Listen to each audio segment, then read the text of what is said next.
Engkaulah Yesus, Tuhan dan Juru Selamat kami. Dan kami bertelut di hadapan hadirat-Mu ya Bapa. Oleh karena kasih karunia Tuhan yang terus menyertai hidup kami dan memampukan kami untuk senantiasa memuji-muji nama-Mu. Terima kasih Tuhan Yesus, pada siang hari ini kembali lagi Jemaat Kudus-Mu diberikan kesempatan lagi berkumpul bersama. Sebagai jemaat tubuh Kristus, kami telah dipersatukan di dalam kebenaran-Mu, sehingga pada saat ini Tuhan, kami bersama-sama hadir lagi di tempat ini, di gereja ini Tuhan. Kami bersyukur kepada-Mu ya Bapa atas segala berkat dan pertolongan Tuhan yang telah menyelamatkan hidup kami.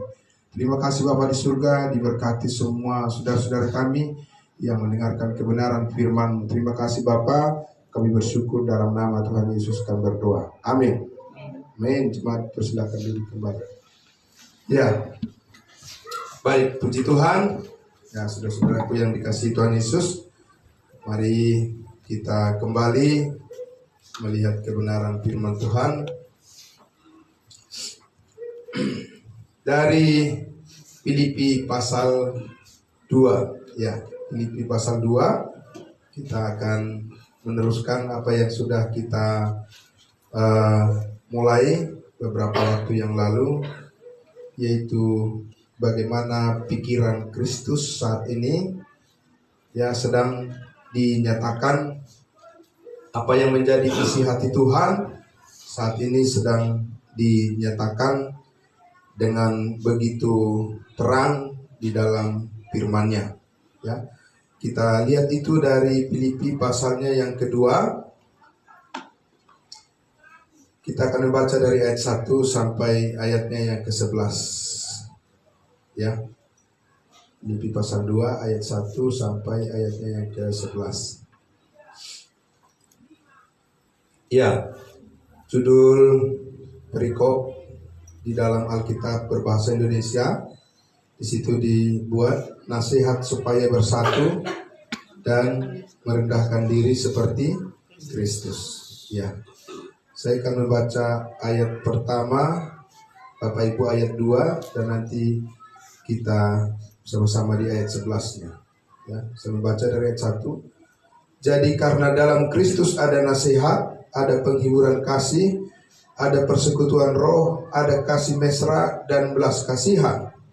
Karena itu hendaklah sukacitamu dengan ini, hendaklah kamu sehati sepikir dalam satu hati, satu jiwa, satu tujuan. Dengan tidak mencari kepentingan sendiri atau puji-pujian yang sia-sia. Sebaliknya hendaklah dengan rendah hati yang seorang menganggap yang lain lebih utama daripada dirinya sendiri. Dan janganlah tiap-tiap orang hanya memperhatikan kepentingannya sendiri, tetapi kepentingan orang lain juga. Hendaklah kamu dalam hidupmu bersama menaruh pikiran dan perasaan yang terdapat juga dalam Kristus Yesus. Ya, walaupun dalam rumah Allah tidak menganggap kesetaraan Allah itu sebagai milik yang harus dipertahankan, melainkan telah mengosongkan dirinya sendiri dan mengambil rupa seorang hamba dan menjadi sama dengan manusia. Dan dalam keadaan sebagai manusia, ia telah merendahkan dirinya dan taat sampai mati, bahkan sampai mati kayu salib. Itulah sebabnya Allah sangat meninggikan dia dan mengaruniakan kepadanya nama di atas segala nama, supaya dalam nama Yesus tertutup lutut segala yang ada di langit dan yang ada di atas bumi dan yang ada di bawah bumi. Sama-sama kita ayat 11. Dan segala lidah mengaku Yesus Kristus adalah Tuhan bagi kemuliaan Allah Bapa. Puji Tuhan. Ya, ini lengkap sekali ya Bapak Ibu. Firman Tuhan yang baru saja kita dengarkan ini sangat lengkap, memberitahukan kepada kita semua bagaimana kerendahan hati Kristus ya untuk taat sampai mati di atas kayu salib adalah menjadi dasar bagi kita untuk mengaku Yesus Kristus adalah Tuhan dan Juru Selamat kita. Amin. Puji Tuhan. Bapak Ibu Saudara yang kekasih dalam nama Tuhan Yesus, sebelumnya Rasul Paulus sudah menyatakan doanya yang di pasal 1. Coba kita lihat pasal 1 ayatnya yang ke 9. Ayat 9, pasal 1 ayat 9 dikatakan, ya, dan inilah doaku, semoga kasihmu makin melimpah dalam pengetahuan yang benar dan dalam segala macam pengertian, sehingga kamu dapat memilih apa yang baik, supaya kamu suci dan tak bercacat menjelang hari Kristus, penuh dengan buah kebenaran yang dikerjakan oleh Yesus Kristus untuk memuliakan dan memuji Allah. Puji Tuhan Bapak Ibu Saudara. Di sini kita lihat bahwa Rasul Paulus mengungkapkan satu rahasia yang besar. Rahasia yang besar kepada kita, karena saat ini kita tidak melihat Yesus secara fisik. Betul? Kita tidak tahu rupa Yesus saat ini seperti apa. Siapa yang tahu? Tidak ada yang tahu. Tapi bersyukur karena ada firman Tuhan yang memberikan kepada kita bagaimana kita mengerti seperti apa kita melihat lukisan daripada wajah kemuliaan Kristus saat ini. Nah, Bapak Ibu Saudara, kita lihat tadi dikatakan di pasal 1 itu, doa daripada Rasul Paulus adalah supaya kasih kita makin melimpah. Tetapi ini tidak bisa lepas dari apa? Dari pengetahuan yang benar. Amin. Tidak mungkin. Ya. Kasih yang melimpah dari Kristus saat ini adalah digerakkan karena adanya pengetahuan akan kebenaran. Iya. Bapak Ibu Saudara. Dan ini yang penting untuk terus kita pelajari. Karena meskipun kita mungkin tahu sesuatu yang baik, tapi masih ada yang lebih baik dari situ. Amin. Iya, meskipun manusia tahu hal yang lebih baik, tapi masih ada yang lebih baik dari situ. Karena itulah maka doa Paulus tadi dikatakan, semoga kasihmu makin melimpah dalam pengetahuan yang benar dan dalam segala macam pengertian. Bagaimana kita bisa mengerti, Bapak Ibu Saudara, ya, tentang kasih Kristus adalah apabila kita bisa memahami apa yang diungkapkan, ya, apa yang diungkapkan di dalam kebenaran firman Allah, di mana kita tadi melihat di pasal 2. Pasal 2 itu dikatakan di ayatnya yang pertama, jadi karena dalam Kristus ada nasihat, ada apa? Ada penghiburan, kasih, ada persekutuan roh, dan ada kasih mesra dan belas kasihan. Karena itu, sempurnakanlah sukacitaku dengan ini, apa? Hendaklah kamu sehati, sepikir dalam satu kasih, satu jiwa, satu tujuan. Nah ini Bapak Ibu Saudara, tidak mungkin ada orang atau satu kelompok bisa menjadi satu tujuan kalau mereka tidak mengerti tujuannya. Betul ya? Nah, sehingga saudara-saudara dan saya di sini, kita bersama-sama sebagai jemaat kudusnya Tuhan, kita mengerti dasar kesatuan kita adalah bahwa kita sudah memperoleh keselamatan dalam Kristus Yesus. Amin. Itu yang pertama, dasar kita. Nah, karena itu di atas dasar itulah kita melihat bagaimana tujuan hidup kita di dalam Kristus Yesus.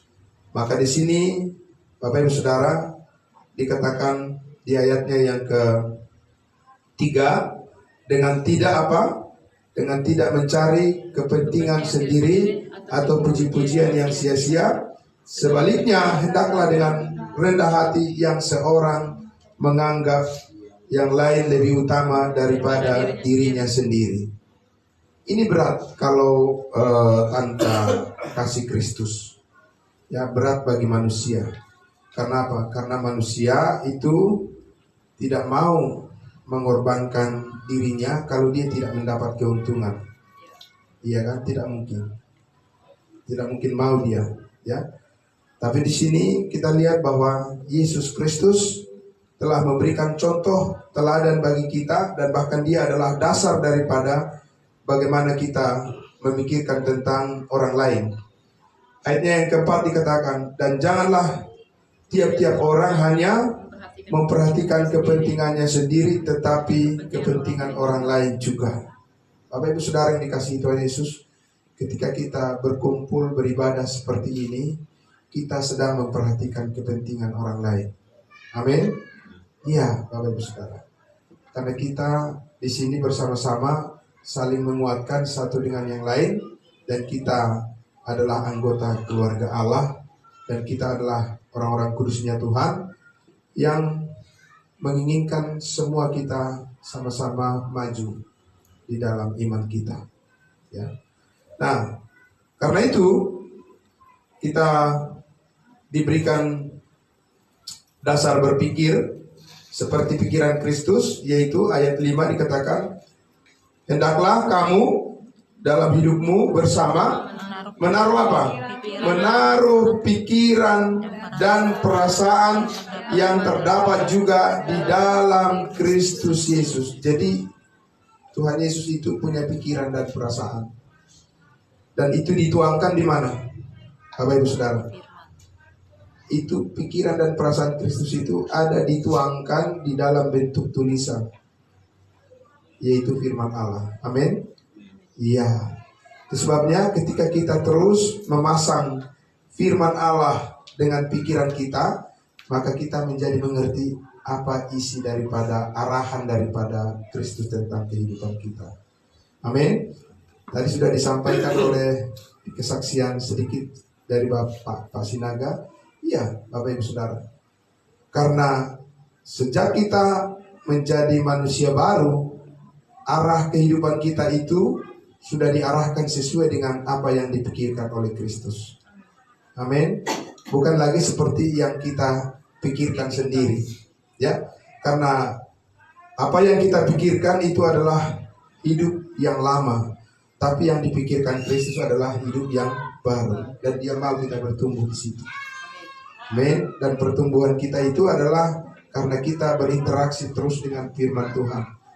Ya, pikiran kita berinteraksi dengan banyak informasi di dunia ini, dengan gadget yang kita pegang, ya, dengan membuka internet, dengan membuka segala macam informasi, terus berinteraksi pikiran kita, Bapak Ibu Saudara. Dan kalau itu tidak dikendalikan oleh pikiran Kristus, maka kita akan benar-benar tenggelam lagi kepada kehidupan yang lama. Nah, Tuhan tidak mau itu, sehingga dikatakan di situ kita harus menaruh pikiran dan perasaan yang terdapat juga di dalam Kristus Yesus. Kenapa? Karena itulah arah pikiran yang lebih baik. Amin. Itu arah pikiran yang lebih baik. Nah, bagaimana itu kita bisa pahami? Dikatakan di situ ayat 6, yang walaupun dalam rupa Allah tidak menganggap kesetaraan dengan Allah itu sebagai milik yang harus dipertahankan. Ya, Dia adalah Allah. Kalau Dia bertahan, bisa nggak Dia hadir ke dunia ini? Tidak bisa sebagai manusia, karena Dia bertahan bahwa Dia adalah Allah. Jadi Dia harus menurunkan apa? Harus apa? Harus merendahkan dirinya. Ya, harus merendahkan hatinya. Kalau tidak, pasti tidak akan ada keselamatan bagi kita. Amin. Tidak akan ada. Apalagi tadi sudah disaksikan oleh Pak Sinaga, bahwa dulu kita adalah bukan siapa-siapa. Amin. Kita bukan siapa-siapa, kita jauh dari Allah, dan kita menyebut diri kita adalah orang apa? Orang berdosa. Orang berdosa. Dulu kita selalu menyebut diri kita orang berdosa. Apa sih yang diharapkan dari itu, Bapak Ibu Saudara? Karena namanya orang berdosa berarti hidupnya arahnya adalah terus kepada apa? Kepada dosa itu. Karena itulah yang dipikirkan dia. Tapi sekarang kita tahu bahwa kita sudah dikuduskan. Amin. Dan kita di Alkitab mengatakan kita adalah orang-orang kudusnya Tuhan secara status. Amin. Maka arah pikiran kita pun sekarang kepada kekudusan. Siapa yang melakukannya itu, Bapak Ibu Saudara? Karena Kristus mati disalibkan. Iya, Dia adalah Allah, Dia adalah pencipta, Dia mau sama seperti ciptaan. Ya, itu berat ya, Bapak Ibu Saudara. Biasanya kalau orang sudah mempunyai kedudukan yang tinggi sebagai pejabat dan sebagainya, tempatnya disediakan tempat yang apa? Yang khusus, ya kan? Kalau dia duduk di belakang peserta, biasanya dibiarkan begitu duduk di situ. Perasaannya adalah apa? Kok saya nggak dihormati ya? Gitu, ya. Tapi Bapak Ibu Saudara, supaya kasih Kristus, kasih Allah dinyatakan kepada dunia ini, maka dia dikatakan ayatnya yang ke-7 dikatakan apa? Selain daripada tidak mempertahankan kesetaraannya dengan Allah, telah apa? Mengosongkan dirinya sendiri dan mengambil rupa seorang hamba dan menjadi sama seperti manusia. Itu bagaimana ya? Sepertinya itu tidak gampang kita pahami ya, Bapak Ibu Saudara ya. Gimana caranya Allah yang Maha Kuasa, Tuhan pemilik dunia ini, Tuhan yang Maha Tinggi, mau dia menjadi serupa dengan manusia, turun ke dunia ini, Bapak Ibu Saudara. Padahal dia sudah tahu bahwa dunia ini adalah tempat orang berdosa. Ya, tapi itu tetap dilakukan. Amin. Itu tetap dilakukan. Supaya apa?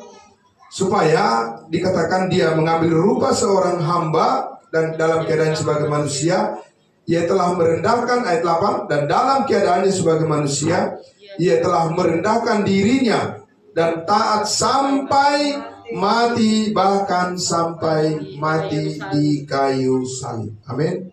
Itulah tujuan yang terbesar daripada kehadiran Kristus ke dunia ini. Supaya dia bisa naik ke atas kayu salib, dia harus menjadi manusia kan? Karena Tuhan tidak bisa disalibkan. Tuhan tidak bisa mati. Dia harus menjadi manusia supaya bisa dia menyatakan kasihnya yang terbesar bagi manusia. Apa kasihnya yang terbesar bagi manusia? Bukan hanya sekedar kesembuhan dari penyakit, ya kan? Kemudian apa? Memberikan rezeki bagi manusia. Ya, Bapak Ibu Saudara, kita bersyukur untuk itu. Tetapi kita tahu bahwa tujuan daripada Allah menyatakan Kristus datang ke dunia ini menjadi manusia, mengambil rupa seorang hamba, adalah untuk menunjukkan ketaatannya sampai mati di kayu salib. Supaya apa? Supaya semua dosa kita diampuni. Amin. Dan diampuni sekali untuk selama-lamanya. Bapak Ibu Saudara, itu adalah berkat yang terbesar yang kita pernah miliki di dunia ini. Kalau orang bertanya, apa berkat yang paling terbesar yang kamu dapatkan dari Tuhan? Biasanya orang bilang apa? Ya kesehatan, ya kesehatan. Orang yang tidak mengenal Allah juga itu juga sehat-sehat semua. Ya kan? Apa? Rezeki, uang, berkat dan segala macam materi. Nah, Bapak Ibu Saudara, sudah sering saya sampaikan di sini, di mimbar ini. Bapak Ibu Saudara, kita bersyukur dengan apa yang kita miliki dari Tuhan. Amin. Tapi kita tahu ada yang paling istimewa dari semuanya itu. Bahwa kita sudah pasti diselamatkan. Amin. Iya, bahwa semua dosa kita sudah diampuni oleh Tuhan. Sekali untuk selama-lamanya. Tapi itu kita peroleh karena Yesus mau merendahkan dirinya. Amin. Sehingga kepentingan orang lain terselamatkan. Kalau kita masih meninggikan diri kita, nggak ada orang yang bisa diselamatkan. Benar ya Bapak Ibu Saudara? Ya. Kalau kita masih meninggikan hati kita, nggak ada orang yang akan diselamatkan. Karena apa? Pemberitaan Injil akan berhenti. Karena kita sudah menjadi egois. Kita memikirkan mementingkan apa yang kita pikirkan sendiri buat diri kita. Ya, tapi selagi kita merendahkan hati kita, percayalah Tuhan pasti memakai hidup saudara menjadi keselamatan buat orang lain. Amin. Iya, saudara. Jadi itulah yang dilakukan oleh Allah. Itulah pikiran Kristus saat ini yang dinyatakan kepada kita semua yang dinyatakan melalui firman-Nya. Sehingga kita terus berupaya terus datang kepada pengetahuan akan kebenaran agar kita mengetahui secara lengkap, ya, secara lengkap pikiran Kristus.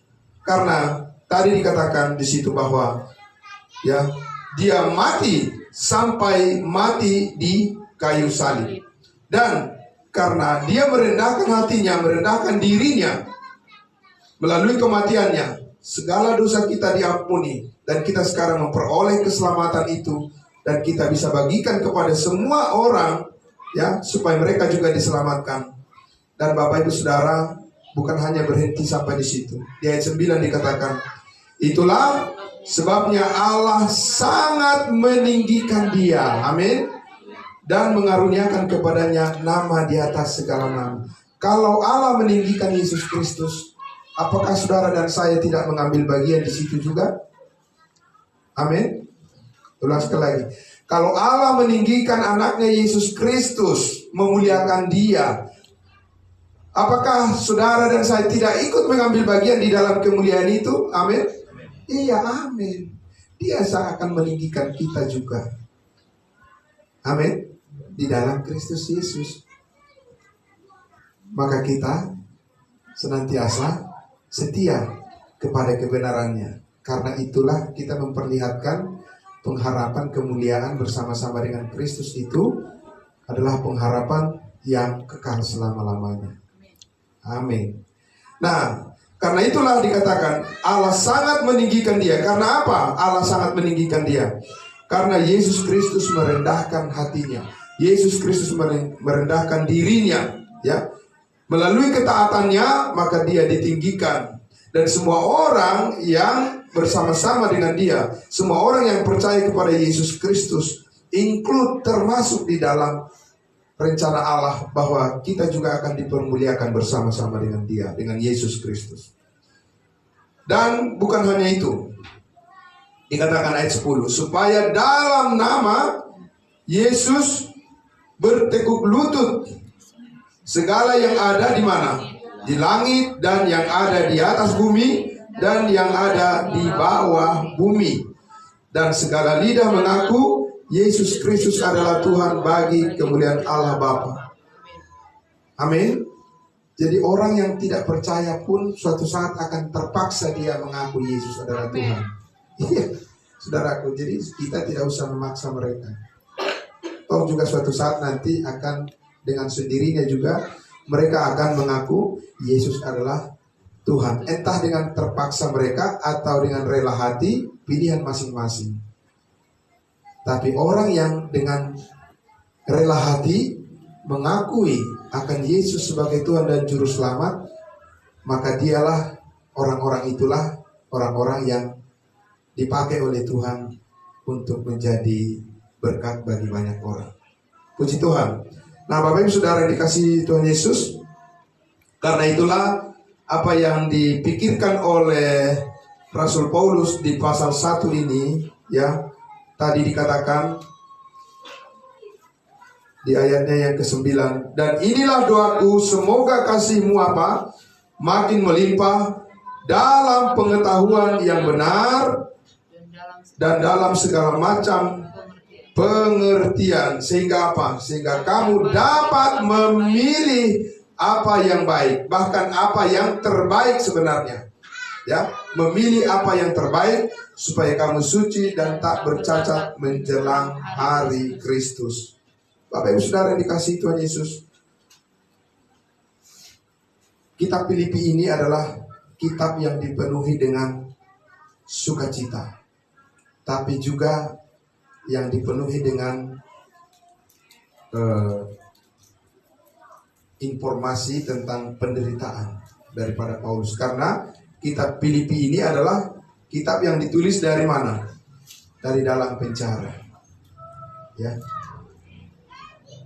Untuk menyatakan bahwa di tengah-tengah masalah kehidupan ini, Bapak Ibu Saudara, kita tidak harus kehilangan sukacita.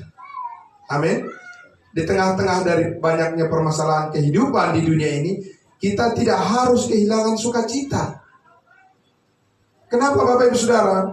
Kita lihat di ayatnya yang di pasal 4 ayatnya yang keempat dikatakan apa? Ini adalah ayat hafalan sekolah minggu kita tadi. Sampaikan Filipi 4 ayatnya yang keempat. Bersukacitalah senantiasa di dalam Tuhan. Amin. Iya, sekali lagi kukatakan bersukacitalah di dalam Tuhan. Jadi bagaimana kita supaya selalu disadarkan terus bahwa hidup kita ini adalah hidup di dalam Tuhan. Itu yang penting. Hidup kita bukan di dalam dunia, dalam arti bahwa bukan dunia yang menentukan ya masa depan hidup kita, tapi di dalam Tuhan. Dan di dalam Tuhan kita sudah ditebus dari segala dosa dan kesalahan kita. Ya. Dan dikatakan di situ ayatnya yang ke-5, hendaklah kebaikan hatimu diketahui semua orang, Tuhan sudah dekat. Janganlah hendaknya kamu khawatir tentang apapun juga, tetapi nyatakanlah dalam segala hal keinginanmu kepada Allah dalam doa dan permohonan dengan ucapan syukur. Hasilnya apa? Ayat 7. Maka damai sejahtera Allah yang melampaui segala akal akan memelihara hati dan pikiranmu dalam Kristus Yesus. Amin. Toh Bapak Ibu Saudara, kita tetap masih memiliki damai sejahtera walaupun dunia ini kacau. Amin. Itu keistimewaan kita di dalam Kristus. Nah, ini yang terus kita pelajari dan ini yang terus kita ingin pahami, ingin kita mengerti, karena orientasi daripada arah daripada kehidupan kita adalah kepada hal yang lebih baik, bukan hal yang lebih buruk. Amin. Iya, arah daripada kehidupan kita adalah kepada hal-hal yang lebih baik, yang lebih mulia, yang lebih suci, yang lebih kudus, dan yang lebih membawa damai sejahtera. Itu orientasi arah daripada kehidupan kita di dalam Kristus, Bapak Ibu Saudara. Ya. Itu sebabnya di Roma pasal 12 dikatakan, janganlah kamu menjadi serupa dengan dunia ini. Amin. Iya. Tapi berubahlah oleh pembaharuan akal pikiranmu. Itu pikiran Kristus. Amin. Iya. Sehingga kamu dapat membuktikan apa yang terbaik di hadapan Allah, yang berkenan kepada Allah dan yang sempurna. Nah, saudara-saudaraku yang dikasihi Tuhan Yesus. Jadi kesimpulannya dikatakan di ayat 8, akhirnya pasal 4, akhirnya saudara-saudara semua apa? Yang benar, jangan yang tidak benar. Semua yang benar, semua yang mulia, semua yang adil, semua yang suci, semua yang manis, semua yang sedap didengar, semua yang disebut kebajikan dan patut dipuji, pikirkanlah semuanya itu. Yang mana, saudara? Yang mana? Maksudnya yang mana? Yang benar, yang mulia, yang adil, yang suci, yang manis, yang sedap didengar, semua yang disebut kebaikan, kebajikan, yang patut dipuji, pikirkanlah semuanya itu. Mana itu? Di mana, saudara-saudara? Itu ada di mana? Itu ada di dalam? Iya, ada di dalam firman Allah. Itu, saudara-saudara. Itu tidak ada di mana-mana di dunia ini. Saudara, ya. Itu tidak ada di tempat-tempat di mana-mana yang kita lihat, di pasar, di mana lagi. Iya, semua bukan di situ itu, tidak ada di situ, Bapak Ibu Saudara. Iya. Iya kan? Loh, berarti kita nggak boleh pergi kerja kemana, tidak pergi ke pesta, tidak pergi. Bukan itu maksudnya, saudaraku. Tapi dari semua yang kita pikirkan, tempat-tempat atau hal-hal yang dimana kita mendapat pengetahuan, mendapat informasi, ya, dari handphone kita, dari YouTube, dari apapun, saudara-saudaraku, itu tidak bisa membuat kita stabil untuk tetap menjadi orang yang rendah hati di hadapan Tuhan. Tidak bisa. Hanya karena kita ya berfokus kepada apa? Pikiran Kristus. Maka kita tetap bisa menjadi orang yang rendah hati di hadapan Tuhan, sehingga kita memikirkan orang lain. Amin.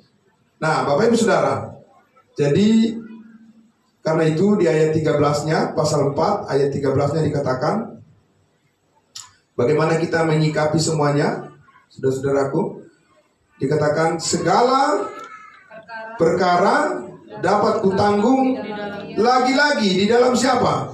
Di dalam Dia yang memberi kekuatan kepadaku. Di mana di dalam Dia? Bagaimana saudara tahu bahwa saudara dan saya di dalam Yesus? Tahu dari mana? Saudara. Apakah karena kita bilang, ya pokoknya di dalam bayangan saya ada di dalam Yesus? Bukan begitu. Bukan imajinasi kita, saudara-saudaraku. Di dalam pengertian kita akan kebenaran firman Tuhan, itulah yang meyakinkan kita bahwa kita di dalam Yesus. Semakin dalam kita mengerti firman Tuhan, makin dalam kita tertanam di dalam Yesus. Amin. Semakin kita mendengar kebenarannya lebih dalam, semakin dalam kita mengerti kita di dalam Yesus. Dan di dalam Yesus adalah segalanya. Amin. Itu saudara yang dikasihi Tuhan Yesus. Jadi makanya, saudara, kondisi-kondisi dunia ini tidak bisa mengambil sukacita kita. Amin. Tidak bisa. Karena dunia ini telah dikalahkan oleh kuasa darah Yesus. Iblis telah dikalahkan oleh kuasa darah Yesus. Ya, pikiran-pikiran di dunia ini, Bapak Ibu Saudaraku, betapa hebatnya pun, saudara-saudara dikasih Tuhan Yesus, itu tidak akan bisa membuat kehidupan manusia itu menjadi berkenan di hadapan Allah. Hanya pikiran Kristus yang bisa membuat kita berkenan di hadapan Allah. Itu sebabnya saudara-saudaraku yang dikasihi Tuhan Yesus, ya, kita selalu diajak terus ya Bapak Ibu Saudara, mari bagi waktumu untuk mendengarkan firman Tuhan. Amin. Bagi waktumu untuk ikut belajar firman Tuhan. Ya, saudara-saudaraku, karena disitulah letak daripada kekuatan kita. Ya. Hanya dua, kata seorang penginjil besar, hanya dua kemungkinan, saudara-saudaraku. Dunia akan menjauhkan kita dari firman Allah, atau firman Allah yang akan menjauhkan dunia dari kehidupan kita. Amin. Pikiran Kristus. Ya, saudara-saudara, mari tetap setia kepada kebenaran, dan mari kita saling mengingatkan satu dengan yang lain, supaya kita semua, dikatakan tadi, agar kita selalu memelihara kesatuan hidup kita di dalam jemaat, supaya kita terus bertumbuh semuanya, dan kita sama-sama dipenuhi dengan sukacita dan berkat yang daripada Tuhan. Mari kita berdoa. Bapa dalam surga, terima kasih, kami sangat bersyukur ya Bapa, oleh karena kemurahan hatimu, kebaikanmu ya Bapa. Terima kasih Engkau merendahkan dirimu ya Tuhan, sampai taat mati di atas kayu salib, supaya kebenaran kasih karunia Allah bisa sampai pada kami, dan hidup kami diselamatkan. Dan sekarang kami Tuhan Yesus mengerti bahwa apa yang telah kami terima dari Tuhan, sungguh indah kami jalani, dan sungguh indah hidup ini Tuhan kami jalani, dan kami ingin berbagi kepada orang lain. Terima kasih Bapa di dalam surga. Terima kasih Tuhan kami. Mampukan kami terus ya Bapa, karena kami tahu ya Bapa, segala sesuatu, segala perkara dapat kami tanggung di dalam Yesus yang memberikan kekuatan kepada kami. Bagaimana Yesus memberikan kekuatan kepada kami adalah dengan kerinduan kami untuk terus datang belajar kebenaran firman-Mu. Terima kasih untuk pikiran-pikiran Kristus yang sudah dinyatakan di jemaat ini Tuhan. Pikiran-pikiran Kristus yang terdalam, yang surgawi, telah dibukakan kepada jemaat ini Tuhan. Sehingga rahasia-rahasia kebenaran-Mu memampukan kami, menguatkan kami semua satu persatu. Baik di dalam keluarga kami maupun di dalam jemaat ini Tuhan. Kami siap ya Tuhan Yesus menghadapi segala tantangan dalam kehidupan, dengan tetap bersandar bahwa buat kasih karunia Tuhan cukup bagi kami. Terima kasih atas berkat-Mu yang membuat kami tetap berdiri tegak di dalam pelayanan kami, di dalam kehidupan kami, dalam keluarga kami. Dan kami percaya Tuhan Yesus, jemaat Tuhan akan dipakai oleh Bapa di surga untuk terus ya Bapa berbuah untuk menyatakan akan kebenaran-kebenaran-Mu. Terima kasih Bapa, dalam nama Tuhan Yesus kami berdoa dan bersyukur. Amin. Terima kasih Tuhan memberkati.